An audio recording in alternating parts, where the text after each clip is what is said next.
अस्सलाम वालेकुम। दुरूद शरीफ पढ़ लें।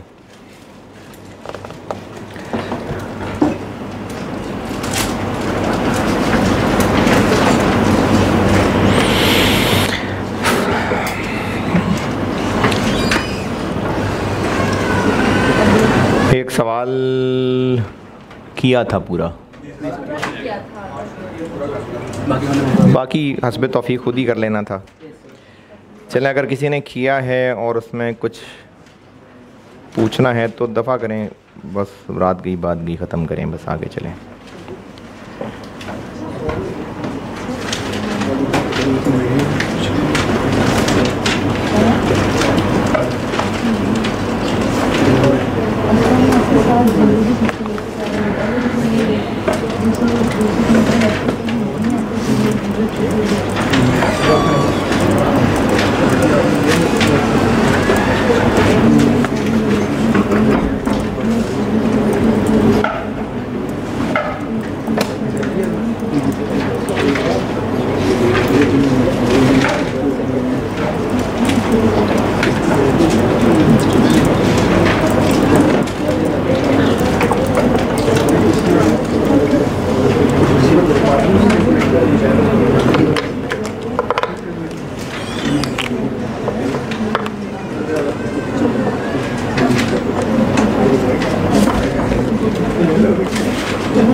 चलें जी, और करते हैं सवाल।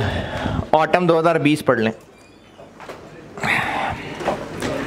Autumn 20, question number 3, page 154, autumn 20।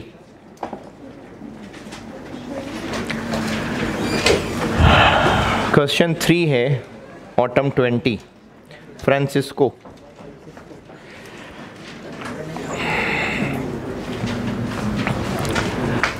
पढ़ लीजिए, मैं करता हूँ बोर्ड पे।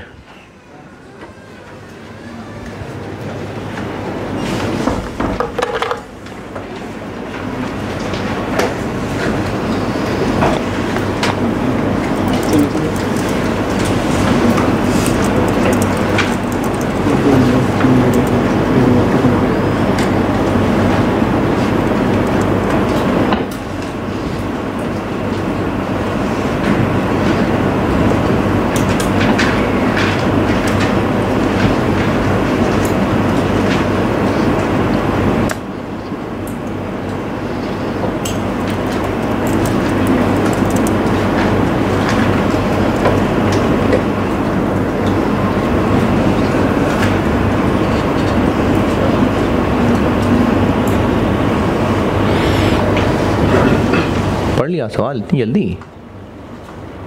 सवाल के अंदर भी पढ़ना है जो लिखा हुआ है।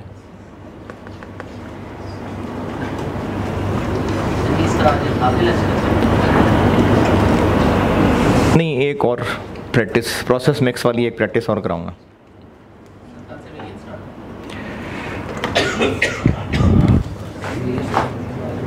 संडे, मंडे, ट्यूसडे 10:30 से 1, और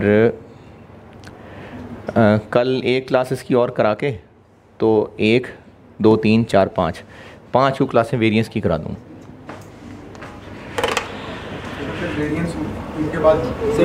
हाँ हाँ, ये जो यहाँ कराया होगा, यहाँ जो एंड हुआ होगा वहीं से अगली किस्त शुरू होगी। बाद में कब? CVP आसान है।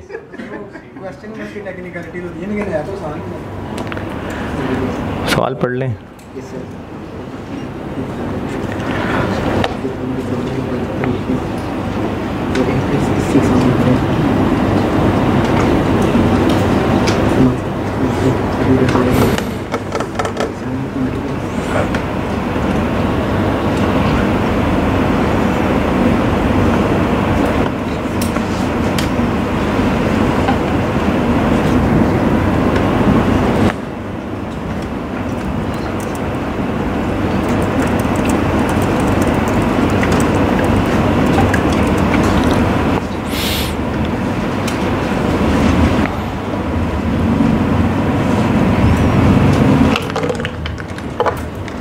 चलें, पढ़ लिया।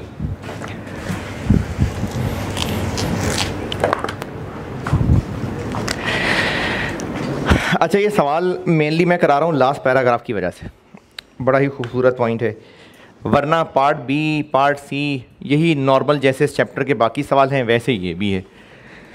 तो मेनली मैं ये सवाल पार्ट ए की वजह से करा रहा हूँ। अच्छा, ये जो पार्ट ए है ना, जैसे पूछा क्या हुआ है 2019 और 2020 के बजटेड फिक्स्ड ओवरहेड्स भी और एक्चुअल फिक्स्ड ओवरहेड्स भी। तो मैंने क्या कभी कोई फार्मूला पढ़ा है एक्चुअल फिक्स्ड ओवरहेड्स कैसे निकालते हैं, बजटेड फिक्स्ड ओवरहेड्स कैसे निकालते हैं? कोई एज अ टॉपिक पढ़ा है ये कि ये फार्मूला है, इसमें ये फाइंड करेंगे फिर ये फाइंड करेंगे? नहीं। इसी तरह अगर actual production for the year पूछे तो क्या फैक्ट्री से जाके पता करके आएँ? क्या करें?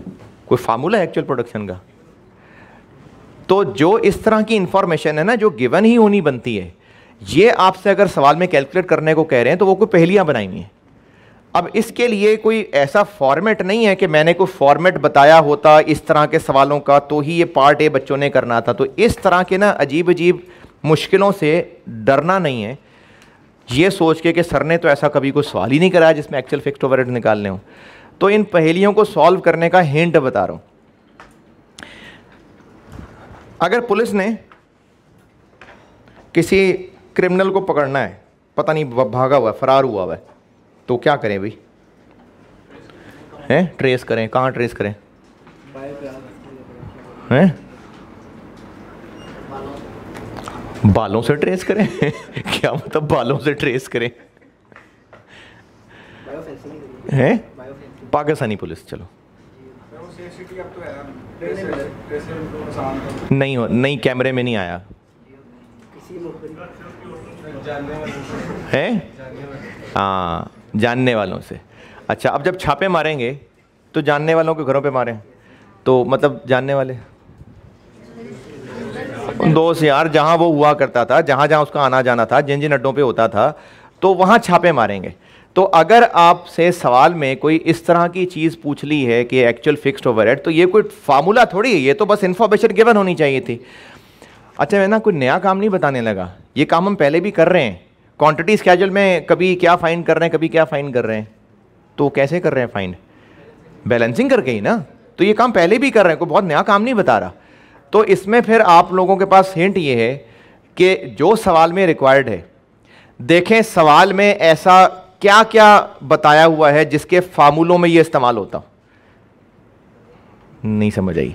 सवाल में रिक्वायरमेंट पूछी हुई है actual fixed overheads.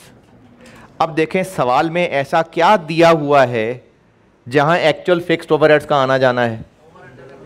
Over under applied fixed overheads. इसके फार्मूले में आते हैं एक्चुअल फिक्स्ड ओवरहेड्स, यहां से इसका पता चलेगा। इसी तरह बजटेड फिक्स्ड ओवरहेड, ये तो गिवन होने वाली चीज है, लेकिन पूछ रहे हैं तो सवाल में ढूंढें कहां पर कोई ऐसी चीज है जहां से बजट, जहां छापा मार के बजटेड फिक्स्ड ओवरहेड्स का पता चला सकते हैं। OAR दिया हुआ है, तो OAR कैसे निकला होगा? बजट, तो बस OAR के फार्मूले पे छापा मारेंगे। तो बस यही टेक्निक है कि जो चीज आपको इस तरह की पूछी हुई है जो गिवन हुआ करती है। देखें, बजटेड फिक्स्ड ओवरहेड्स निकालने का कोई फार्मूला नहीं है ना। एक्चुअल फिक्स्ड ओवरहेड्स कैसे पता चलते हैं? वो तो दिए होते हैं, वो तो सवाल में डाटा, आप थोड़ी फैक्ट्री में जाके पूछेंगे। वो तो जो आपको डाटा दिया है, यूनिट्स प्रोड्यूस कैसे पता चलते हैं? दिए होते हैं। यूनिट सोल्ड दिए होते हैं। तो ये वो चीजें हैं जो इंफॉर्मेशन दी होनी चाहिए। अब सवालों के अंदर इन्हीं को मिसिंग करके पूछा जा सकता है। तो उसका तरीका बस यही बता रहे हैं कि इसके लिए छापे मारेंगे उन फार्मूलों में जहां जहां ये इस्तेमाल होते हैं। तो 2019 करते हैं पहले सॉल्व। पार्ट ए कर रहा हूं, 2019। Budgeted fixed overheads, actual fixed overheads. Budgeted पे कह लेते हैं, चलो बजटेड को कहां छापा मारें? हैं OAR। तो चलते हैं OAR के फार्मूले में। फिक्स्ड OAR निकलता है। अच्छा हाँ, इस सवाल में ना, इस सवाल में एक वर्ड लिखा हुआ है और सिर्फ फिलहाल इस सवाल के लिए आप स्टैंडर्ड का जो वर्ड लिखा है ना उसको बजट मान लें। इस सवाल में जो वर्ड स्टैंडर्ड लिखा हुआ है आप उसको बजटेड समझ लें। असल में थोड़ा सा फ़र्क होता है, लेकिन वो वेरिएंस पढ़ाऊंगा तो वो फ़र्क पता चलेगा। लेकिन इस सवाल की हद तक फ़िलहाल जब तक आप बजटेड नहीं, वो वेरिएंस नहीं पढ़ते, तब तक इसमें जहाँ जहाँ स्टैंडर्ड लिखा हुआ है आप उसको बजटेड समझ के सवाल सॉल्व कर लें। अच्छा, ऐसा नहीं है कि आप एग्ज़ाम में बैठे होते तो आपको ये कैसे पता चलता कि बजटेड है। जब स्टैंडर्ड कॉस्टिंग पढ़ लेंगे तो पता चल जाएगा। तो इसलिए अभी पढ़ा नहीं है तो मैं इसको बजटेड खुद कह रहा हूँ। हाँ जी, fixed OAR, budgeted fixed overheads divided by या तो नॉर्मल प्रोडक्शन या बजटेड प्रोडक्शन। तो नॉर्मल तो है नहीं कहीं सवाल में। जिनको लगता हो कि पहला पैराग्राफ नॉर्मल है, पहला पैराग्राफ, सवाल का पहला पैराग्राफ ऊपर होता है।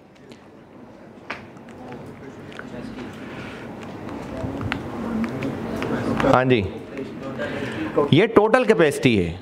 ये जो 82,500 आवर्स लिखे हुए हैं ना, ये टोटल ऑपरेशनल कैपेसिटी है। इसका मतलब है पूरे साल में मशीन को इतने घंटे चलाया जा सकता है। ये टोटल है कैपेसिटी।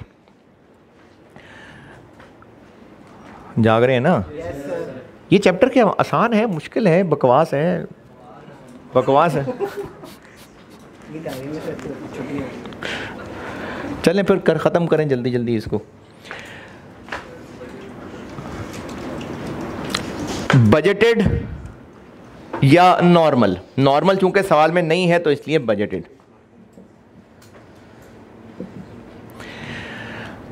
बजटेड क्या? मैं बजटेड प्रोडक्शन लिख देता ज़रूर, क्योंकि इस चैप्टर में तो हम बजटेड प्रोडक्शन ही देखते आ रहे हैं। लेकिन OAR वो बचपन में चलते हैं। क्या बस यूनिट्स ही बेस होती है? नहीं, आर्स भी हो सकते हैं। तो चूंकि लिखा हुआ है 700 रुपये पर मशीन आर, इसका मतलब ये आर्स वाला फार्मूला है। लास्ट पैराग्राफ 700 क्या है? फिक्स्ड ओवरहेड एब्जॉर्प्शन रेट 700 रुपये पर आर। तो इसलिए ये मैंने आर्स वाला फार्मूला लिखा है। अब इसमें देख लें क्या क्या पता है। ये क्या है? 700 है। बजटेड फिक्स्ड ओवरहेड नहीं पता, ये हमने ना इसके फार्मूले पे छापा मारा, यहां से पकड़ा गया ये। तो budgeted fixed overheads divided bye budgeted hours कितने? 82,500 का 80%। ये इनकम स्टेटमेंट के नीचे वाले पैरा में लिखा हुआ है कि 2019 में एक्चुअल भी और बजटेड आवर्स भी कैपेसिटी का 80% थे। ये इनकम स्टेटमेंट के नीचे ही लिखा हुआ है। 80 है कि 82 है? 19 में 80 है, तो मैं 19 कर रहा हूं अभी सॉल्व कि, तो इसको सॉल्व करें तो बजटेड फिक्स्ड ओवरहेड्स आ गए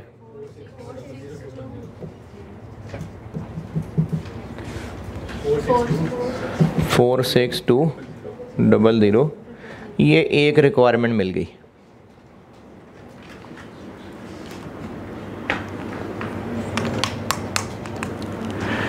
दूसरा क्या चाहिए?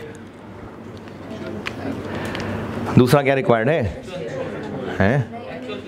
पार्ट ए में दूसरा क्या रिक्वायर्ड है? Actual fixed overheads.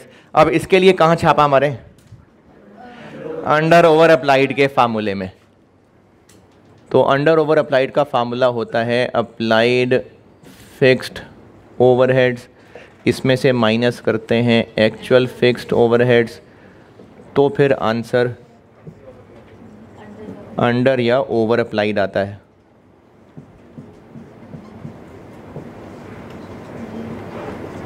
अब इसमें से क्या क्या पता है?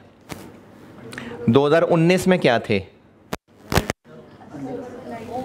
अच्छा, सवाल तो मैंने पूछा ही नहीं कि सवाल में कोई समझने में मसला। ये बिजनेस एब्जॉर्प्शन कॉस्टिंग फॉलो करता है और 2 साल की इनकम स्टेटमेंट दी हुई है बना के एब्जॉर्प्शन की, सारा डाटा है उसके अंदर, यूनिट्स भी बताए हुए हैं, सेल वगैरह सब है। और रिक्वायरमेंट बी में क्या पूछा हुआ है? रिक्वायरमेंट बी 2020 की कह रहा है, बस मार्जिनल की बना दें। तो इनकम स्टेटमेंट एब्जॉर्प्शन की बनी, आधा सवाल हो गया ना, एब्जॉर्प्शन की बनी हुई है, उसी में से डाटा निचोड़ के मार्जिनल की बनानी। और सी रिकंसिलिएशन। तो पार्ट ए की वजह से मेनली ये सवाल करा रहा हूं, बी और सी सीधा सीधा सा है जी। 2019 अंडर है ओवर है?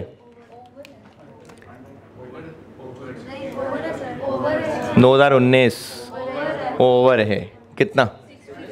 650 ओवर। और इन दोनों में से क्या पता है? एक्चुअल तो निकालना है ना, ये तो हम बैलेंसिंग कर लेंगे।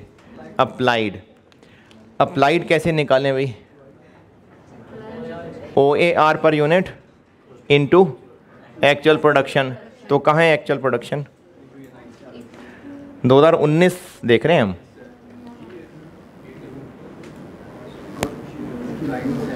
ऊपर इनकम स्टेटमेंट में आ रहे हैं ना नजर, 11,500 इनटू OAR कितना आ गया? ये जज्बाती आंसर है, ये जज्बाती हरकत है। ये क्या है? यूनिट्स। 700 क्या है? Rupees per hour. तो फिर हमें इसको 7 मल्टीप्लाई 6 से भी करना पड़ेगा, तो ये पर यूनिट बनेगा। देखें, ये 700 रुपए OAR है, ठीक है, लेकिन ये 700 रुपए पर आर है। तो 700 पर आर को इतने यूनिट से थोड़ी मल्टीप्लाई कर सकते हैं, इसको पहले OAR पर यूनिट बनाना पड़ेगा, फिर यूनिट से मल्टीप्लाई होगा। ये पर यूनिट बनाना पड़ा। आंसर 48300। अब यहां से आप ये निकाल सकते हैं। और अभी भी मैं देख रहा हूं कुछ बच्चे ना ऑनलाइन में ब्रैकेट विदाउट ब्रैकेट में परेशान उलझे हुए हैं। ओवर अप्लाइड का मतलब है कि अप्लाइड ज़्यादा हैं, तो एक्चुअल फिर इससे कम होंगे। कितने? 765।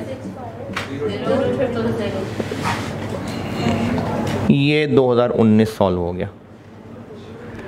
2019 बजटेड, 2019 एक्चुअल।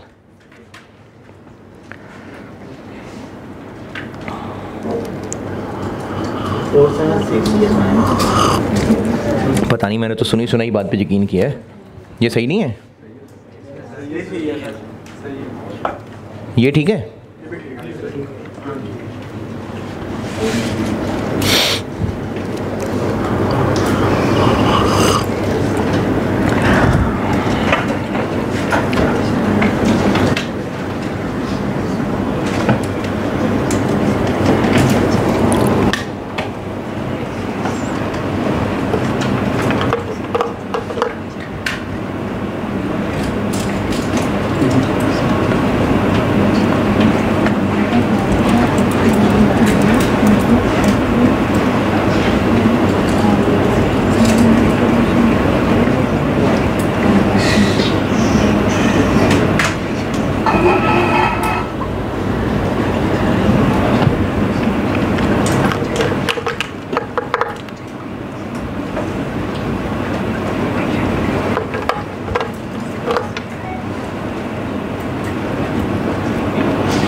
उन्नीस गान।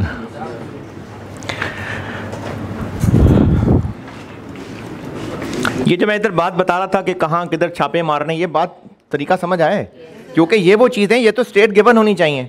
तो अगर वो फिर भी मिसिंग पूछ रहा है तो हमें कहीं ना कहीं तो छापा मार के देखना पड़ेगा। तो उसका तरीका ये है कि सवाल में जो इन्फॉर्मेशन गिवन है देख लें उनमें से क्या है जिसके फार्मूले में इसका उठना बैठना।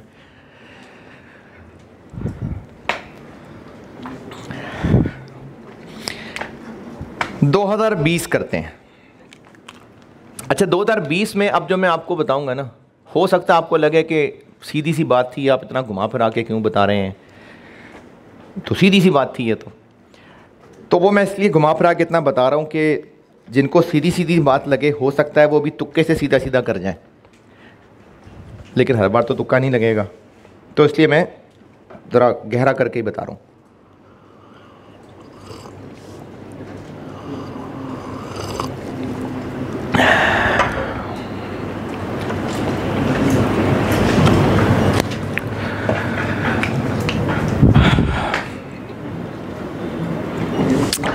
2020 करता हूँ सॉल्व। उससे पहले ना आपको एक दो चीज़ें पूछ के फिर मैं यहाँ तक लाता हूँ। अगर मैंने स्प्रिंग 24 के लिए ये प्लान करना हो कि कितने आवर्स में कोर्स करवाऊँगा, तो प्लान है, बजट है। अगर मैं ये जुमला बोलूँ कि ऑटम 23 के एक्चुअल की बेस पे ही मैं बजट कर लेता हूँ, तो क्या मुराद है मेरी इससे? मेरी बात दोबारा सुने। स्प्रिंग 24 मैंने प्लान करना है कि मैं कितने आवर्स में कोर्स करवाऊँगा, बजट प्लान कर रहा हूँ। अगर मैं ये कहूँ कि मुझे ऑटम 23 के एक्चुअल की बेस पे ही बजट बना लेना चाहिए, तो इस जुमले का क्या मतलब हुआ? कि जितने ऑटम 23 में एक्चुअल आवर्स लगे थे उतने ही को मैं स्प्रिंग 24 के बजटेड मान लूँ। ये बात समझ आई? कि अगर मैं बजट कर रहा हूँ और ये कहूँ कि मैं पिछले एक्चुअल की बेस पे ही बजट कर लेता हूँ, मतलब जितना पिछले एक्चुअल हुआ था उसी को मैं कहूँगा आगे भी इतना ही लगेगा। ये बात ओके ना? गुड। एक और बात बोलता हूँ। OAR 2019 में निकला था 46200। ये क्या है? चलो जो भी है, 700 निकला है, 66,000। ये 700 निकला। 2020 में भी यही, 2021 में भी यही, 2022 में भी यही होगा? नहीं, चेंज हो जाना चाहिए। क्यों चेंज हो जाना चाहिए? क्योंकि बजटेड फिक्स्ड ओवरहेड्स हर साल तो सेम नहीं होंगे, बजटेड प्रोडक्शन हर साल सेम नहीं होगी। तो इसलिए हम कह देंगे कि 2020 का OAR रिवाइज हो जाएगा। क्या मतलब रिवाइज हो जाएगा? मतलब दोबारा निकालना पड़ेगा। दोबारा सुने, अगर मैं ये कहूँ कि 2020 का OAR 700 ही होगा, तो मतलब 700 भी कंटिन्यू कर लिया। लेकिन अगर कह रहे हैं कि 2020 में रिवाइज करें, तो मतलब दोबारा कैलकुलेट करें। रिवाइज करें मतलब दोबारा कैलकुलेट करें। जब दोबारा कैलकुलेट करें तो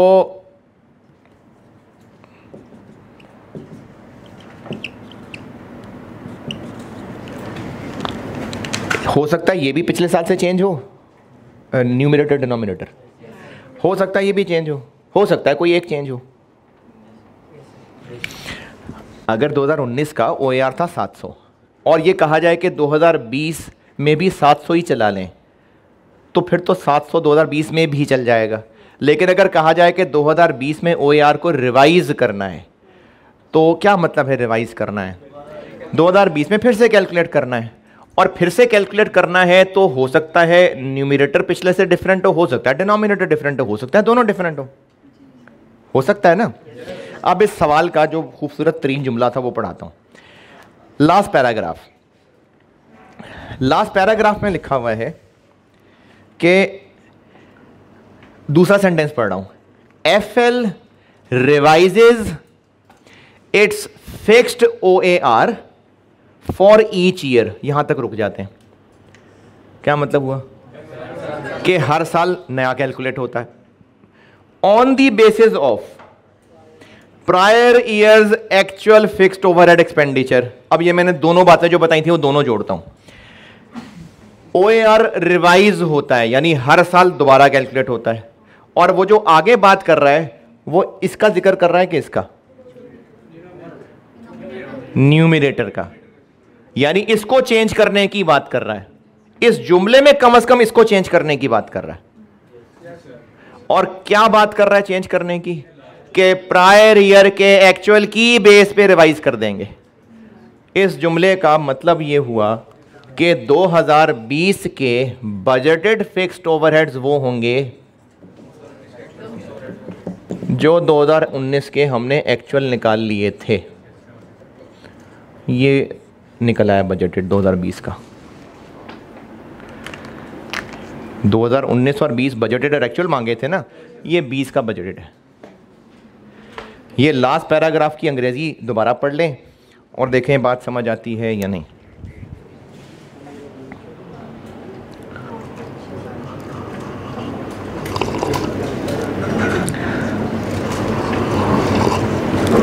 जज़ाकल्लाह, बहुत शुक्रिया।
2022 के बजटेड फिक्स्ड ओवरहेड्स 4760 ही हो गए।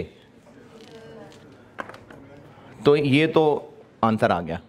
एक्चुअल के लिए फिर कहाँ छापा मारें, वहीं अंडर ओवर अप्लाइड। तो एक्चुअल के लिए वहीं आ जाते हैं, applied fixed overheads, actual fixed overheads. 20 में क्या है, अंडर है ओवर है? कितना? 4 लाख। अप्लाइड एक्चुअल प्रोडक्शन कितनी 2020 की? 10,000 इंटू 700 ही ले लूँ? अब नया निकालना पड़ेगा। ये हम पूछ लेते हैं मकड़ी से।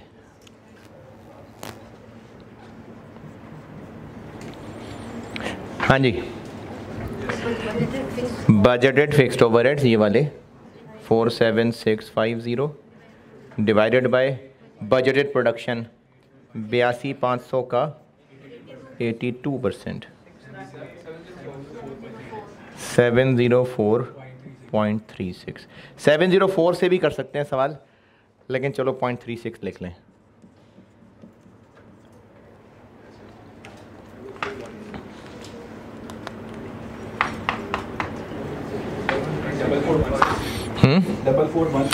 डबल 416 3372। अंडर अप्लाइड है ओवर अप्लाइड है? अंडर अप्लाइड है, यानी अप्लाइड कम है, एक्चुअल ज़्यादा है।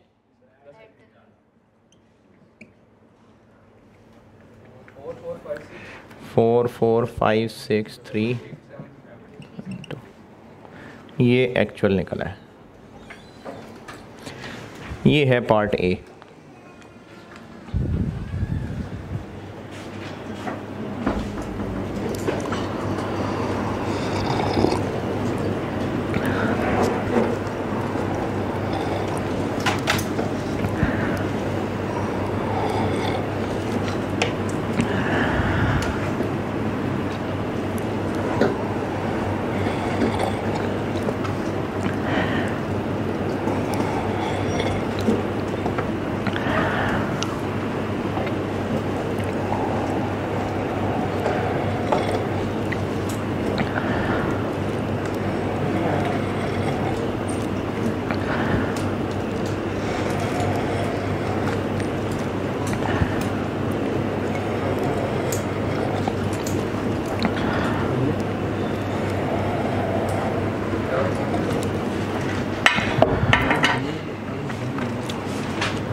हाँ जी, पार्ट ए डन।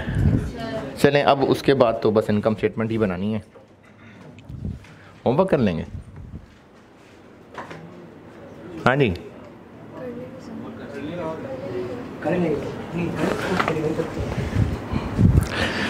बताएं, करा दूँ कि कर लेंगे? क्यों? खुद नहीं करते ना, इसलिए देखो दोबारा आया।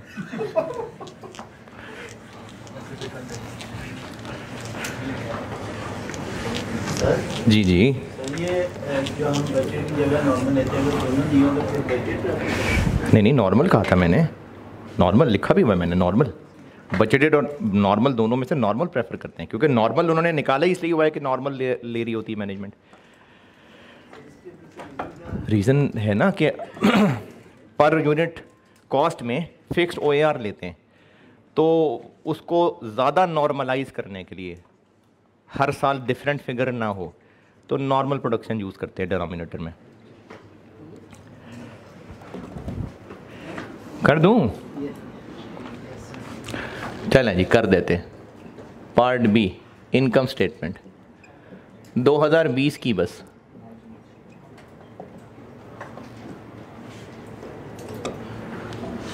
यार वाकई करूँ? अच्छा, सेल्स सेल्स वो तो वही रहेंगी कितनी, 1425, अच्छा 149250 रुपीज़ हैं, 1000 है, 1000 है। Less variable cost of sales,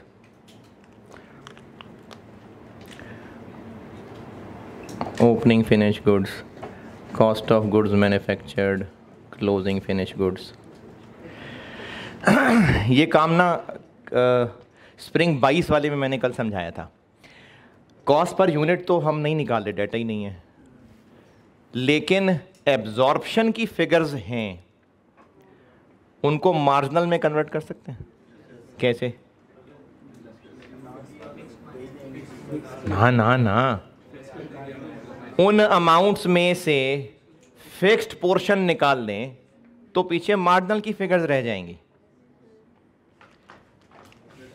देखें, करके दिखाते हैं। ओपनिंग एब्जॉर्प्शन की फिगर कितनी दी हुई है? 31000। ये एब्जॉर्प्शन के मुताबिक फिगर है, इसमें फिक्स्ड ओआर भी शामिल है। अगर वो निकाल दें तो पीछे रह जाएगी मार्जिनल की फिगर। तो पिछले साल, ये पिछले साल की है ना, पिछले साल ओआर कितना था? 700। ये 700 इंटू 6, ये पर यूनिट करके यूनिट्स कितने? 35 हैं? ये 2020 नहीं, ये फिगर गलत बताइए तो सही है ना। 2020 की ही बना रहा हूं। ये 2020 का ओपनिंग है जो कि 19 का क्लोजिंग था, तो 19 में इस पे ये वाला ओआर इस्तेमाल हुआ है ना, तो मैंने ये वाला ओआर यूनिट से मल्टीप्लाई, ये वही है जो कल स्प्रिंग 22 पे मैंने किया था, 16 लाख माइनस 10,000 यूनिट्स इंटू 40, ये किया था, वही काम किया है। तो ओपनिंग फिनिश गुड्स कितनी बन गई? 1000 जी बता दें चलें। बिल्कुल इसी तरह से यही वाला काम हम कॉस्ट ऑफ गुड्स मैन्युफैक्चर्ड और क्लोजिंग में भी कर लेते हैं। कॉस्ट ऑफ गुड्स मैन्युफैक्चर्ड कितनी है? 94। अच्छा, इसमें अब 700 नहीं शामिल है, इतना शामिल है, ये शामिल है इसमें, इंटू 10 450। तो मार्जिनल की COGM बन जाएगी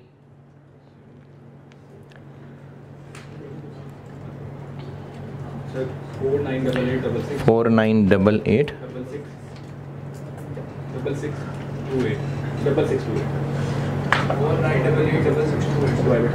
ये ठीक है।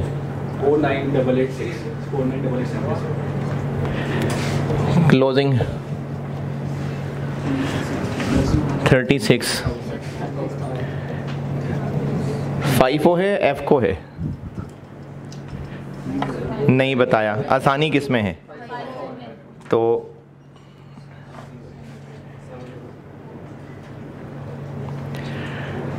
नहीं बताया वाली बात नहीं है, इसमें हम चेक कर सकते हैं, चेक कर सकते हैं कि 5 है कि F को है। कैसे? डिवाइड करके देख लें। सवाल में आपको देखें COGM दिया हुआ है 94,050,000, इसको 10 450 से डिवाइड करें,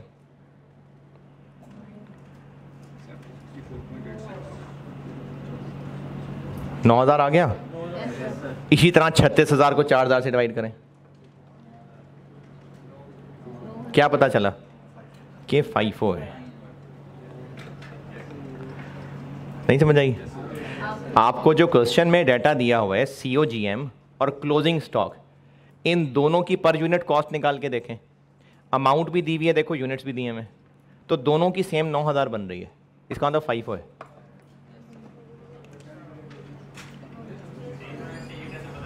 क्या हुआ? वेटेड एवरेज होता तो ओपनिंग और सीओजीएम का एवरेज रेट निकला होता ना, सेम रेट थोड़ी आ रहा होता। FIFO है तभी तो ये इन्हीं में से बचे हुए हैं। तो इसमें भी ये 704 ही शामिल है इनटू 4090, ये ओपनिंग सीओजीएम और क्लोजिंग।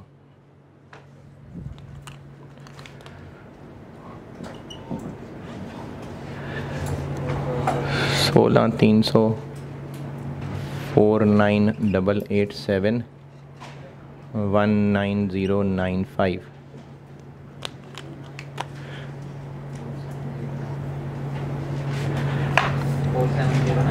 47092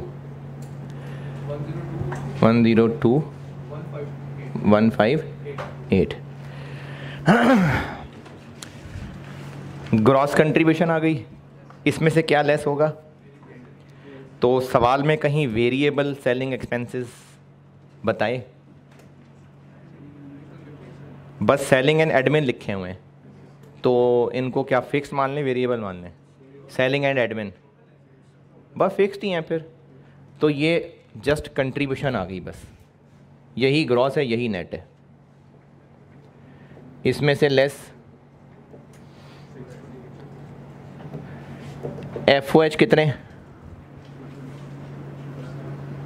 मार्जिनल बना रहा हूं, फिक्स्ड FOH एक्चुअल, ये 2020, ये एक्चुअल फिक्स यही है ना, ये माइनस। बुरी बुरी शक्लें ऐसे बनाते हैं जैसे पता नहीं मैंने केमिस्ट्री पढ़ानी शुरू कर दी है। केमिस्ट्री आसान थी? अच्छा।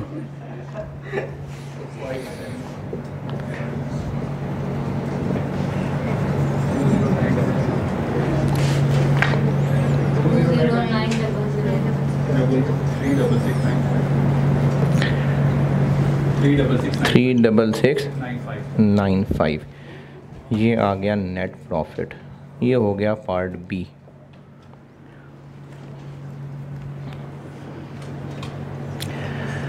और पार्ट सी वो भी कर दूं।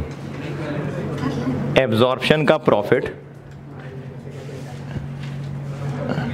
इन दोनों का डिफरेंस ऐड, इन दोनों का डिफरेंस लेस, इसके बराबर आएगा इंशाल्लाह। चेक कर लेते भी, क्या पता ना ही आए। एब्जॉर्प्शन का प्रॉफिट सवाल से उठाएं, 38, इनका डिफरेंस मार्जिनल एब्जॉर्प्शन के डिफरेंस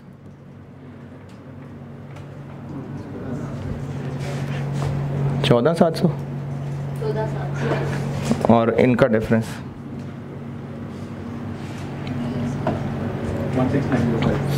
16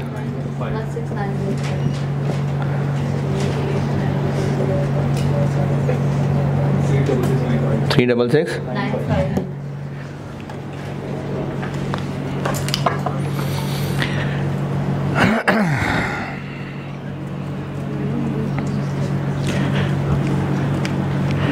मार्जिन एब्जॉर्प्शन डन।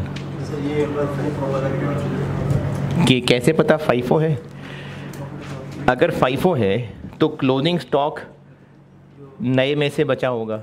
तो सवाल में ना आप 2020 की ही फिगर देख लें बेशक, 94050000 COGM है। इसको 10,450 यूनिट से डिवाइड करें, एक यूनिट का 9,000 रेट आ जाएगा। यही सलूक क्लोजिंग स्टॉक के साथ भी करें, वो भी 9 ही आएगा। इसका मतलब क्लोजिंग इन्हीं में से बचा है, तभी तो 9,000 लगा है।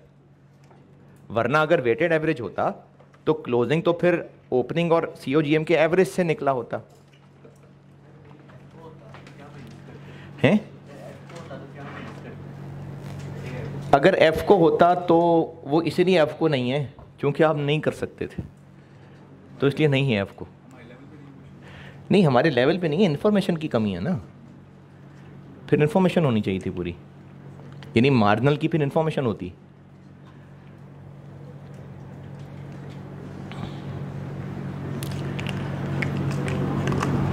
सवाल हो गया। अच्छा, इस चैप्टर के सवाल तो ये ऐसे ही हैं। हाँ, फिर भी एक सवाल, अच्छा पता नहीं आपने होमवर्क करना भी है कि नहीं आना, क्या करूँ यार, करेंगे। एक डिस्कशन वाला बड़ा डिफरेंट स्टाइल का सवाल है, लेकिन ना बस वही मसला होता है, पेपर में थोड़ा सा डिफरेंट सवाल आता है ना, हिम्मत वहीं छोड़ देते हैं कि तो हमने कभी किया ही नहीं इस तरह का सवाल है। बड़ा डिफरेंट सा, लेकिन कॉन्सेप्चुअल है। अगर आप उसको कर सकें, डिस्कस कर लूँगा, लेकिन कोशिश करें तो फिर। क्वेश्चन 1 ऑटम 22 अटेम्प्ट का सवाल है। Pluto limited, Pluto PL, autumn 2022 attempt में ये क्वेश्चन नंबर 3 था। डिस्कशन है, लेकिन ये कि इंतहाई कॉन्सेप्चुअल सवाल है। ऐसा कोई सवाल कभी नहीं किया होगा हमने, बस कॉन्सेप्चुअल सवाल बनाया अगले ने एक। अच्छा, ये चैप्टर तो हो गया ख़त्म, लेकिन एग्जामिनर को ना बड़ा पसंद है मल्टीपल चैप्टर्स को मिला जुला के कुछ चीज़ बना देना। तो मल्टीपल टाइम्स इस चैप्टर के सवाल प्रोसेस के साथ मिक्स होके आए हैं, तो एक आधी शक्ल वो भी देख लेते हैं।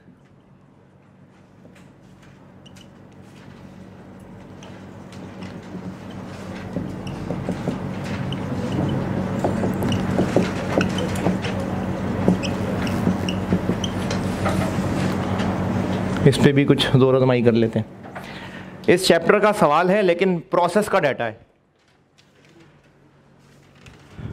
तो इसमें सिखाऊंगा तो एक सवाल के साथ ही, लेकिन इसमें करना क्या है, इसके लिए मैंने ना थोड़ी बहुत अंग्रेज़ी जितनी टूटी फूटी आती है, ये कुछ बातें लिखी हैं आपके लिए। आप आएँ पेज 152 पे। पेज 152 के एंड पे डब्बा बनाया हुआ है मैंने एक, जिसमें से 3 बातें समझा दी थी, चौथी नहीं समझाई थी। है मेरी है ही यही पहली। अब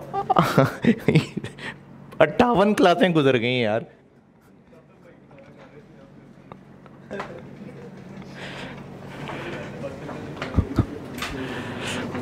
पेज 152 पे एक डब्बा बनाया हुआ है एग्जाम नोट्स का।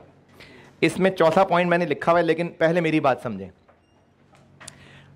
कोई बात नहीं, हो गया मिक्स, तो डर के छोड़ नहीं देते, करते हैं डिस्कस। प्रोसेस कॉस्टिंग के सवाल में क्या क्या करते हैं? क्वांटिटी स्केड्यूल बनाते हैं, बस यहीं रुक जाएं। इस सवाल में क्या करते हैं? क्वांटिटी स्केड्यूल बनाते हैं, तो दोनों बना देंगे। क्यों दोनों बना देंगे? प्रोसेस कॉस्टिंग वाले हम मशीन में बैठ के सोच रहे होते हैं, और ये वाला हम फिनिश गुड्स के स्टोर में बैठ के सोच रहे होते हैं, तो दोनों बनाएंगे। ये बात मैंने पहला बुलेट पॉइंट लिख के बताने की कोशिश की है।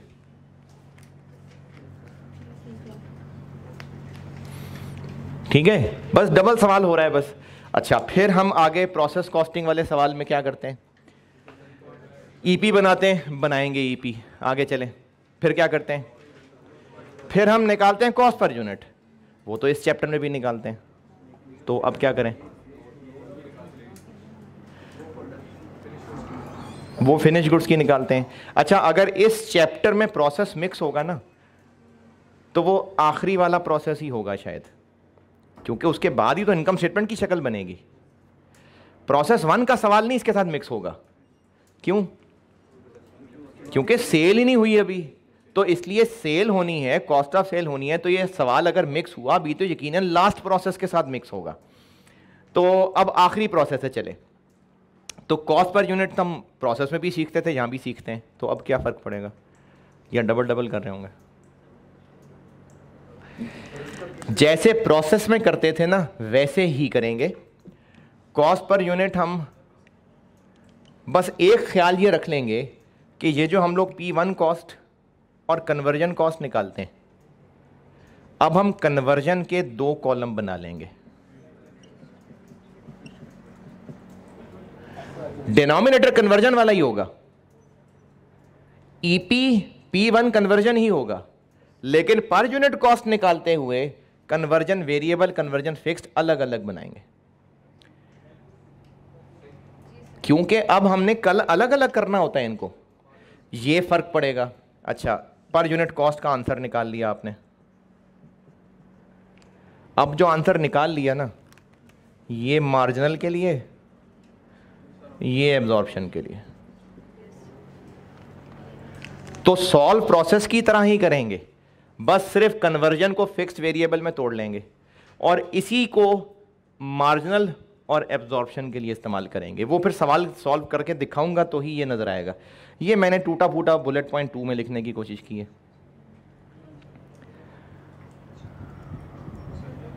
ठीक है। अच्छा, इनकम स्टेटमेंट में, हाँ मतलब ये निकाल लिया ना, रीअरेंज मतलब मैं इसको कह रहा हूं कि अब हम आंसर तो निकाल लिया, इसको मिला के मार्जिनल की पर यूनिट कॉस्ट कह देंगे और इन सब को मिला के एब्जॉर्प्शन की पर यूनिट कॉस्ट कह देंगे। चले, और इसमें काम करने वाला ये है कि इनकम स्टेटमेंट में सेल्स वगैरह तो जैसे पहले करते हैं वैसे ही करेंगे, ओपनिंग क्लोजिंग जैसे पहले करते हैं वैसे ही करेंगे। सीओजीएम कैसे निकलेगा?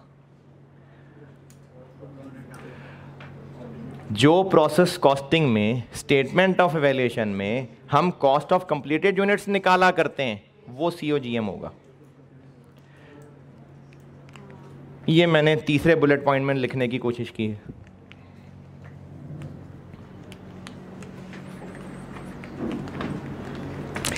और जो चौथा पांचवा बुलेट पॉइंट है, ये मैं आपको सवाल के साथ ही समझा सकूंगा, और चूंकि अगली क्लास मैंने करनी है मर्ज और सुबह वालों को यहां से आगे नहीं बता सका, तो बस छुट्टी।